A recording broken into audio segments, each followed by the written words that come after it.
boys and girls that are now men and women, kings and queens, gods and goddesses. Welcome to this channel. My name is Clay. And tonight or this night, I'm honoring the new moon. We have a new moon in Gemini. As we have this new moon in Gemini, I am honoring that new moon. In honoring that new moon, I've come across the very important point to find balance, to harmonize, to find balance. And as I'm harmonizing to find that balance, I'm here with a fire. I lit a fire. Let me turn the camera around to show the fire. There's the fire that I'm burning tonight. And as I'm burning this fire, what is in my heart is the manifestation principle of Ma'at, and hosting that manifestation principle of Ma'at in my heart this moon cycle. I have come across the understanding, the insight. I was shown the insight that I have an imbalance, particularly as it relates to the transmuting moon. And as it is relating to the transmuting moon, which is the full moon, I'm seeing that imbalance within myself. And that is what I'm manifesting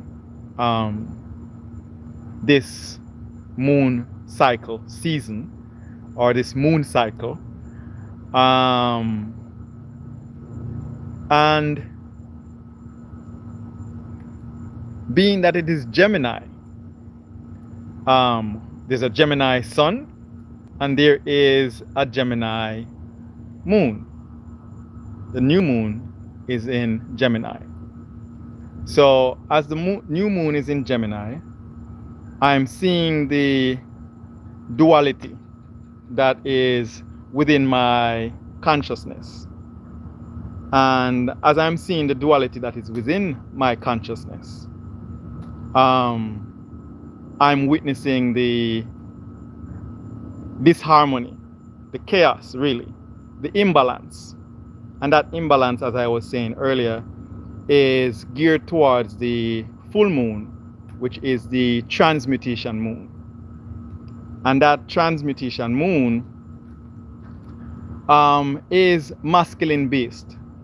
So I'm seeing where I have a skew vision or a skewed perspective towards masculinity, which is not where I want to be. I want to always be in the harmony and in the balance. And as I see light beings coming into the live, I want to encourage you to, if you have any questions, ask questions. I'm pertaining this live towards the Gemini new moon in this Gemini sun as it relates to spirituality. So any questions, any comments that are well-hearted, well-to-do is welcomed. And I will share my perspective. And as I share my perspective, we can have a communication as to what we have in like mind. I'm sharing my perspective pertaining to the new moon, trusting that anyone who comes in will have a like mind based on the algorithm. So as I was saying, I'm seeing an imbalance within myself as it pertains to masculinity particularly as it relates to transmutation, and transmutation as it relates to the full moon. So, in coming into this awareness, I'm burning the fire, and this fire right now is signifying the implosion that is taking place as I'm seeing the new moon season, new moon cycle, I should say. I'm seeing the new moon cycle as a, what do you call it? I'm seeing the new moon cycle as a seed, as an implosion. Because when a seed is planted and it's going to explode, before the explosion there's the implosion, and that implosion I'm seeing the new moon cycle as an implosion. And welcome Tajarochico, welcome to this channel. First time seeing you here. Trust that you will find this information useful and we can have a conversation. So as I'm saying, the new moon cycle, I'm relating to that which is a seed, and the seed has an implosion before it has an explosion, and as it has the explosion, that explosion occurs during, or the fullness of that explosion occurs during the full moon. So now that full moon, another perspective that I can give is more scientifically based, and some refer to it as spiritual physics, or you can look at it as quantum physics, where the quantum realm represents the seed realm. The quantum realm is the eternal realm, or the enduring realm, and this enduring realm, or you could say the material realm, the height of the material realm, is the seed for an illumination in the spiritual realm. So things move from the spirit to the material, and then the material to the spirit. So it's moving from the ethers to the quantum, or ethers to the material, and then from the material or physical to the spiritual. So as it relates to the moon cycle, I'm seeing where it is moving from the waning, the waning moon into the new moon, which would be the spiritual, that's the dark night, and then from the dark night, which is the spiritual, into the material, which is the transmutation full moon, and that is the height of it.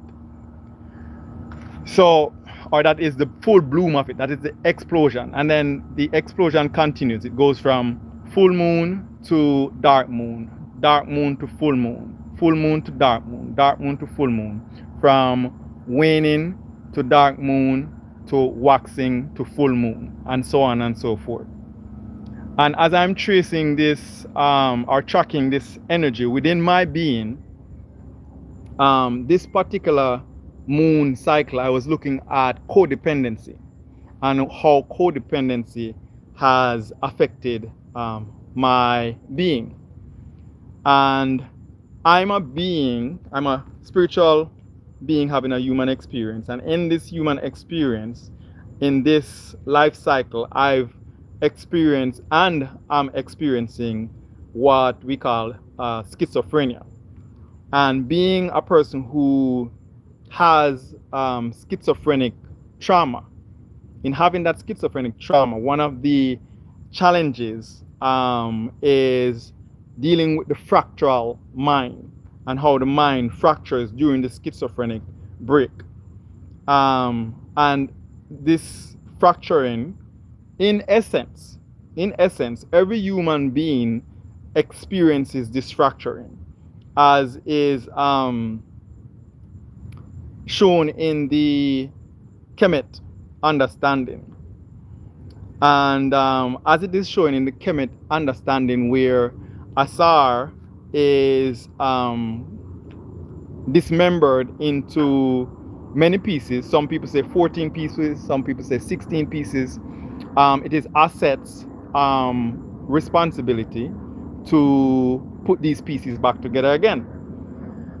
Aset representing the subconscious, Asar representing the conscious. And then there is Heru, who represents the superconscious. And it is through humility. When Asar has humility, Asar then allows the memory of Aset to remember how to put the pieces back together through her communication with Heru, who Heru comes through with his father's seed and puts his father Asar back on the throne. So in essence, the story of us here being human beings is really a schizophrenic journey. Now that schizophrenic journey is presented in a variety of ways. As it relates to mental trauma, there are some of us who have schizophrenia, so there are some of us who have bipolar, there are some of us who have schizoaffective disorder, there are those of us who have manic depressions, and so on and so forth. All these are symptoms of dismembering. So now, as I'm looking at the symptoms of dismembering, I'm seeing that this cycle, this moon cycle, I'm being presented with the opportunity to put together my masculine and feminine, my receptive, let me say that again, my masculine and feminine, masculine representing the creative and feminine representing the receptive.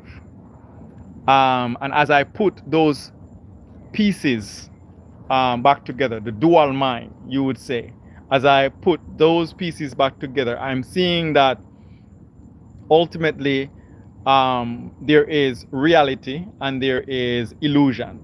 And the reality is faced with chaos. And this chaos, out of this chaos, we derive illusion. And the illusion, when a person is within the illusion, thinking they are in reality, that person is exercising or happening in their false self. You could say it's the egoic self. And that egoic self, that false self, another terminology to use is that you're operating out of your wound, which means that you're operating out of your dismemberment, which means that as you operate out of your dismemberment, you are in a state of illusion, right? And this is the whole premise of us being here, us being humans, being here, having this human experience as spiritual beings. We are here to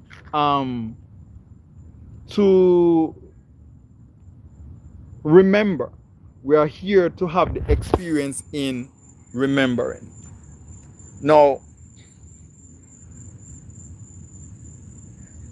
in having the experience of remembering, the greatest challenge is to have the humility in your heart to allow your true self to dictate to you what it is that you must do. And the ego does not, I was going to say the ego doesn't like. I'm realizing that it has nothing to do with like. The ego is not programmed to accept, because The ego is not programmed to accept. And in the ego not being programmed to accept, what you must do is have humility. Once you have humility, you disempower the ego. And as you disempower the ego, you get to apply your divine will or your divine guidance to your energy or to your energy centers.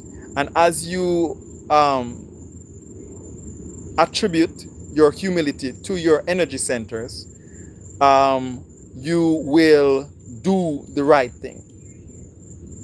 And as I mentioned, the energy centers, I've found in my practice that there are 7 energy centers in the body, in the goody, as Rasta would call it, or in the vessel, in the human vessel.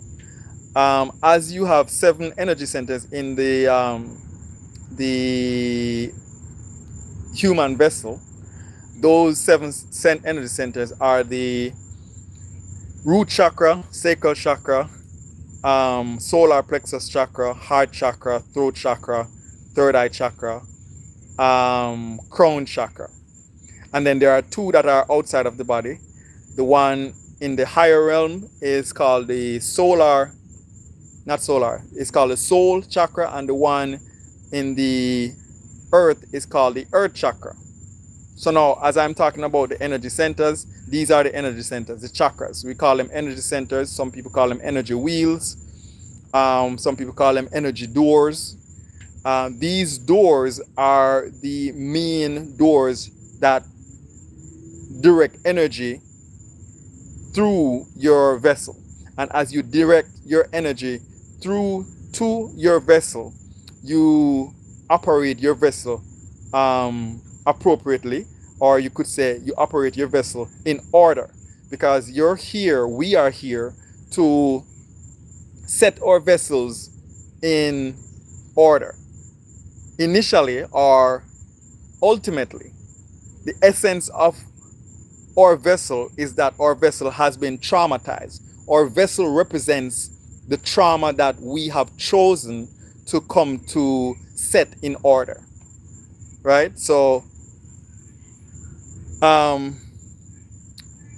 at this time, I'll ask anybody or remind anyone who is viewing to chime in, have a question, as it relates to spirituality, as it relates to schizophrenia, as it relates to the new moon, as it relates to the Gemini mind. And I'm reminded here that the Gemini mind is also represented in our 5D calendar as Jehuti. Jehuti is the messenger, the cosmic messenger in Kemet. And Jehuti being represented by Gemini in the secular world or in the Gregorian calendar is opposite. I shouldn't say opposite. His counterpart is Seshet, or I prefer to simply say the ethers. So Jehuti is the more physical embodiment of the energy of the cosmic messenger, and Seshet, or the ether, is the wisdom component, which is the ethereal aspect of the cosmic messenger. In the 5D calendar, we represent the ethers, or Seshet, as Bastet. And we represent that with Bastet because Bastet represents the wisdom of Jehuti. Now, why am I mentioning Jehuti? Because we are in Gemini season. It's a Gemini sun, Gemini new moon. And in this Gemini sun, Gemini new moon, I'm talking about the codependency aspect of life. And to get rid of the codependency, the chaos of codependency, what we really strive for, what I'm striving for, is harmony, in having a balance between my higher self and my lower self, between my masculine and feminine, between my receptive and creative nature, between my intuitive and divine ego mind. because Set, who is represented in Kemet as the chaos bringer, the chaos maker, in this secular world, Set is seen primarily as the ego, the demon, the devil. Some people call him Baphomet. There's all different types of names. What it primarily represents though is chaos.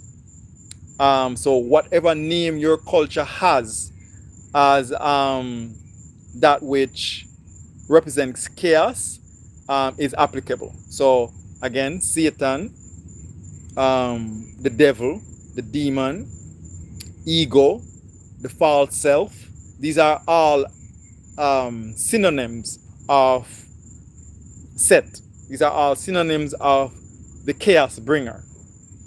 So this is what I am seeing in my transmutation or manifestation principle this cycle. As I'm looking at this, and let me show the fire as it is burning right now. So as I'm looking at this and I'm staring into the fire, I'm seeing that one of the most what do you call it? One of the most interesting aspects of my life has been my teenage years. And as I'm witnessing the transmutation of my teenage years, manifesting the healing for my teenager, particularly my 17-year-old. And that 17-year-old had been severely traumatized by the culture of sexual innuendos or sexual contact. So sexuality and sensuality. Those are the two coupling agents that I'm looking at as it relates to the having a balance, as it relates to having a harmony in healing my entire being. Because my 17-year-old is the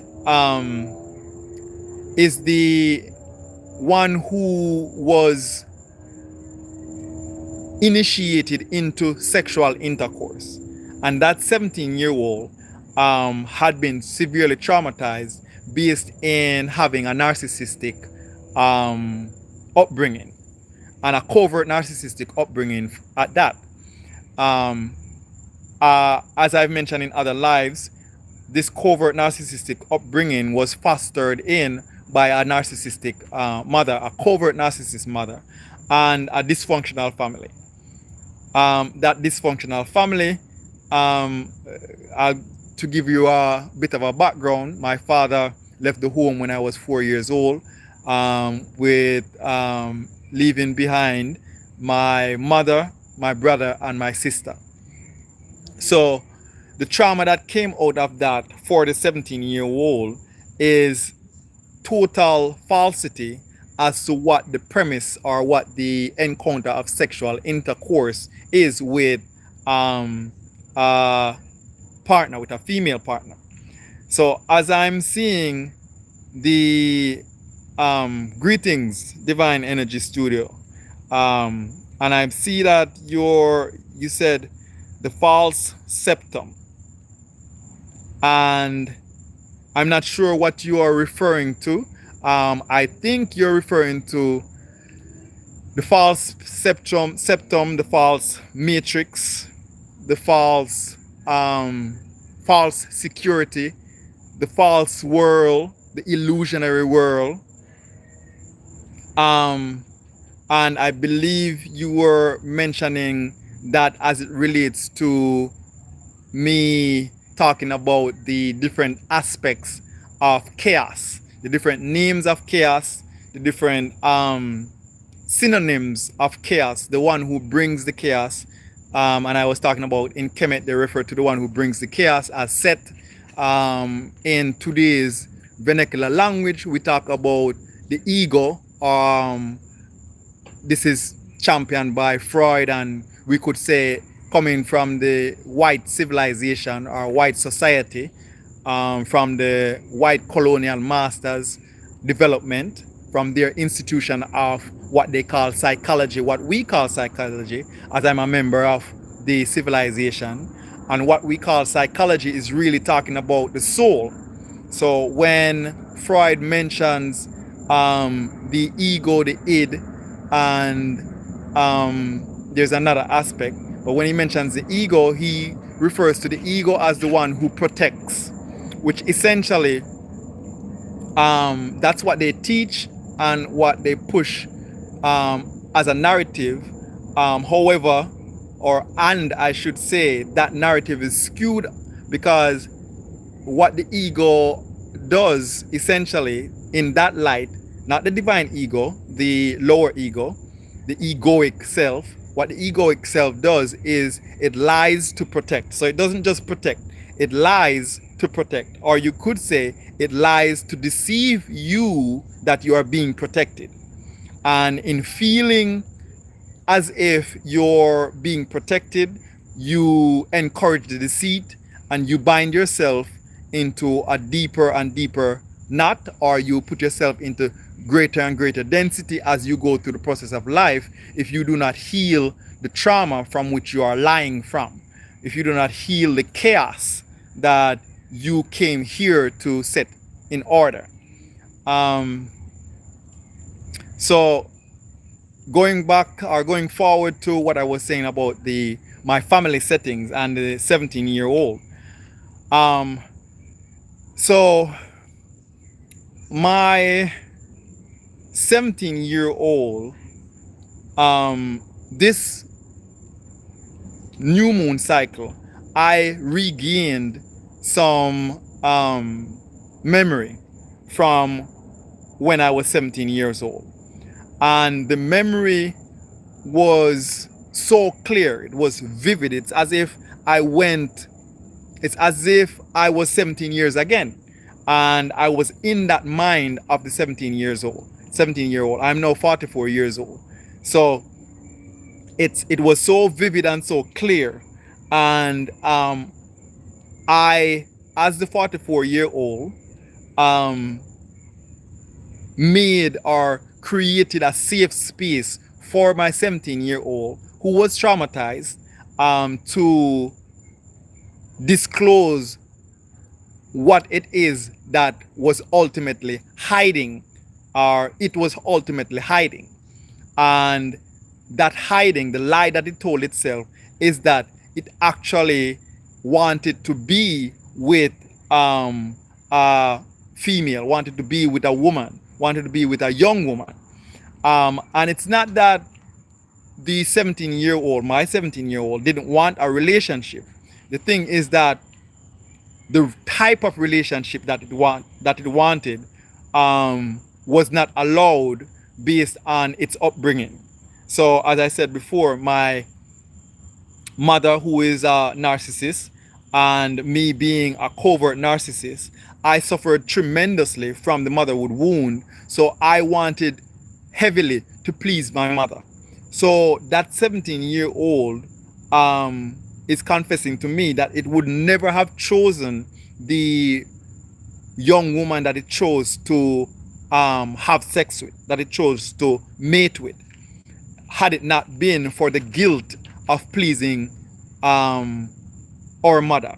And I say our mother because the 17-year-old, this is the relationship. Right now it's like I'm the 17-year-old and I'm the 44-year-old, and as I'm giving the conversation, I'm letting you see the conversation between me and my 17-year-old, which is why I say our, because one of the things that is very dominant in teenagers is that the teenager typically wants to know itself.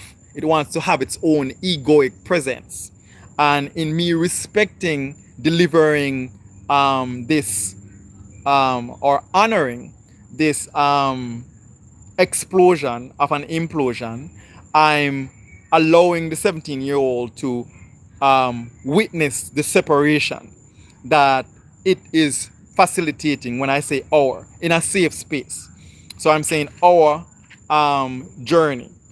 So our mother, because we wanted to please our mother, me and my 17-year-old wanted to please our mother. This is the female that we chose. We chose someone that was safe and someone that we knew would please our mother. Now, this is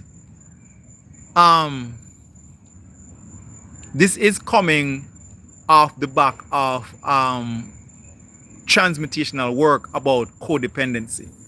So in any given moment, within the moment, if, for example, as I'm now 44 years old, there is 41 members of myself that I am having a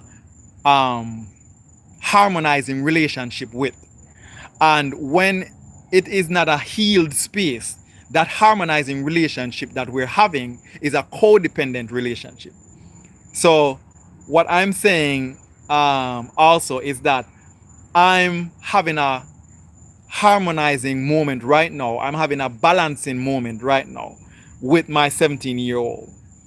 And that 17-year-old is actually the last member of my teenage years that I was in a codependent relationship with. So now we're in a harmonious type relationship, a balance type relationship, where there's continuous exploration of the healing of the trauma that I've endured, that we've endured, that all my members have endured.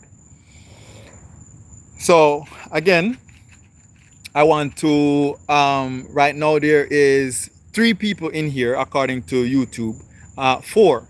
So there's a balance 4-4. I'm seeing 4 people, 4 thumbs up. 4 is one of my favorite numbers, as my father left at 4 years old, and healing that trauma was a milestone for me. And 4 also represents foundational balance. So as I'm witnessing the foundational balance, I'm reminded to ask anyone in here who has any questions, any comments, to put it in the comment section, in the chat, so that we can have some communication going. So now, so one of the other challenging members within my psyche, within my soul journey, as a soul journer of truth, one of the other challenging members was the 18-year-old. The 18-year-old was very upset because the 18-year-old also had to carry on the burden of the previous 17 members, had to carry on the lie, and it did it with a heavy heart, and it became bitter, and it still has a number of wounds that is continuously being triggered in this society. Because as I'm remembering in previous societies, as I have been exposed to my previous lives, to some of my previous lives. So I have the experience that there are other civilizations that are not as sexualized as this civilization. In truth, there are other civilizations that are way less, that I've experienced in my soul imprint, that are way less sexualized than the civilizations, dare I say, that are It's almost as if you're pushed um into sexual intercourse once you get to the age of past 20, right? Before then, it's as if no one um, initiates any sexual activities to the human being. You're simply left to be who you are. And then after a certain age, after 20, I would say, 21 actually, then the societal pressures start to kick in as it relates to finding a partner, an opposite partner, or a counterpart. So if you're a man, you find a woman. If you're a woman, you find a man. And there's a whole courting and cultural process that I won't go through right now. What the important thing is that I have experience where the human was not so sexualized, overly sexualized. So that is a challenging thing for me and my 18-year-old, because I came into the awareness of my previous lives at 38. Not at 38. I had a schizophrenic break at 38.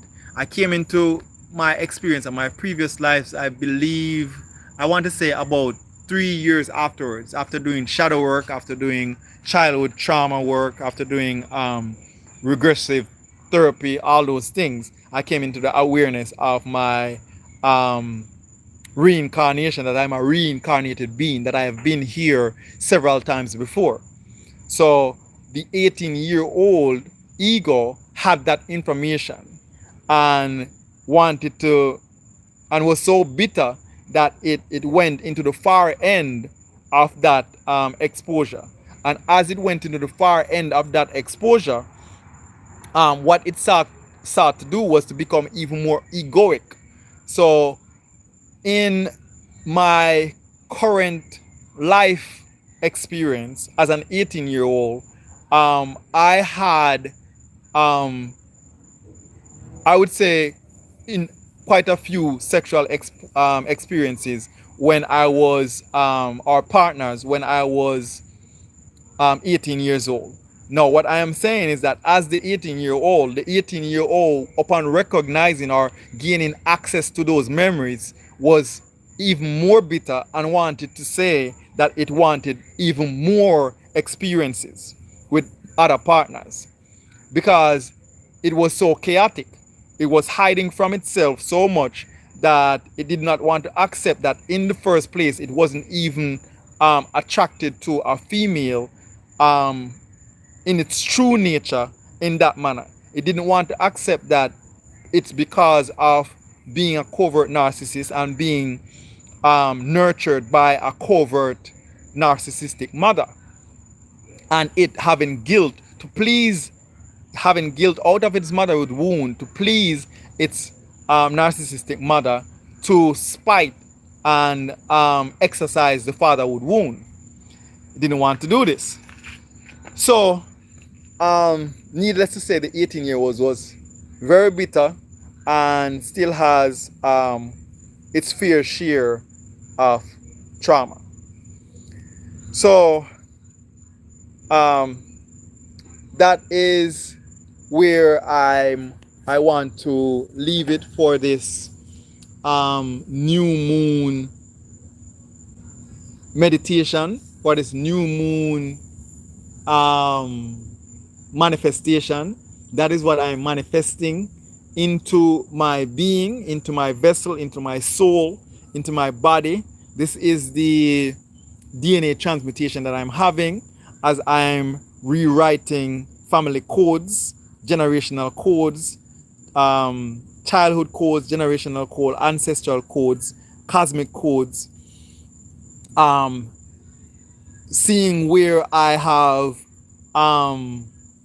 successfully harmonized all my different beings into having a 44-year-old being, and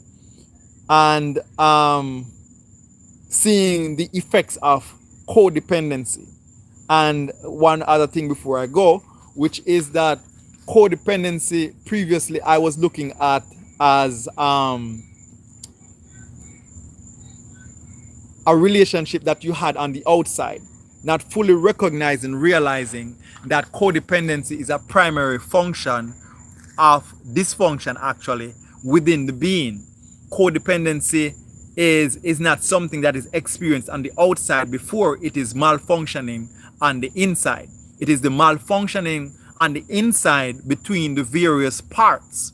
And in this live, I'm talking about the various parts being the yearly cycles, right? So the 1-year-old, 2-year-old, 3-year-old, 4-year-old, all the way up to me, the 44-year-old.